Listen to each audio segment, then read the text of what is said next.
প্রকৃতির অপার সৌন্দর্যে ঘেরা পার্বত্য জেলা খাগড়াছড়িতে বছরভর লেগে থাকে পর্যটকদের আনাগোনা। নির্দিষ্ট মনে ঘোরাঘুরির ক্ষেত্রে তাদের প্রথম পছন্দ আলুটিলা পাহাড়।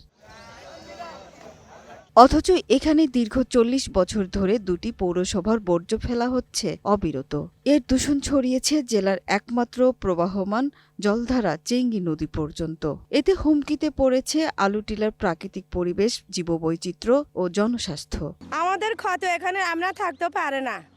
আলুটিলা ময়লা ফলে গন্ধ লাই থাকতে পারে না।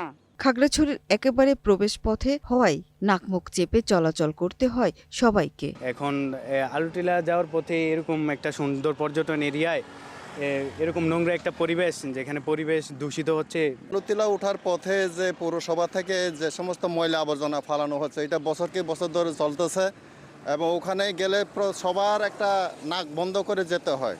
অভিযোগ অবলীলায় স্বীকার করলেন পৌরসভার এক সুপারভাইজার। সব মিলিয়ে আমার প্রায় ৩০ থেকে ৩২ টন বর্জ্য আমরা কালেকশন করি, আর ওইটা প্রতিনিয়ত আমরা আলুটিলাতে ফেলাই। পরিবেশ অধিদপ্তর বলছে, আলুটিলা পাহাড়ে বর্জ্য ফেলা বন্ধে বারবার নোটিশ দিলেও কর্ণপাত করেনি পৌর কর্তৃপক্ষ।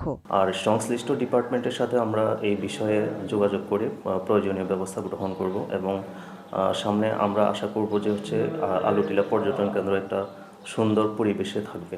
এখন থেকে আলুটিলা পাহাড়ে বর্জ্য না ফেলার আশ্বাস দিলেন পৌর প্রশাসক। আমাদের আসলে ময়লা ফেলার কোনো স্থায়ী জায়গা না থাকার কারণে এই সমস্যাটার সৃষ্টি হয়েছে। তো আমরা সিদ্ধান্ত নিয়েছি কোথায় ময়লা ফেললে আসলে ভালো হবে, এবং আমরা চিন্তা করেছি যে আমরা সামনে আর এই জায়গায় ময়লা ফেলবো না। পর্যটক, জীববৈচিত্র্য ও জনস্বাস্থ্যের কথা ভেবে আলুটিলা পাহাড়কে বর্জ্যমুক্ত করার দাবি জানিয়েছেন সর্বস্তরের মানুষ। সুরাইয়া অনু, গ্রিন নিউজ ডেস্ক।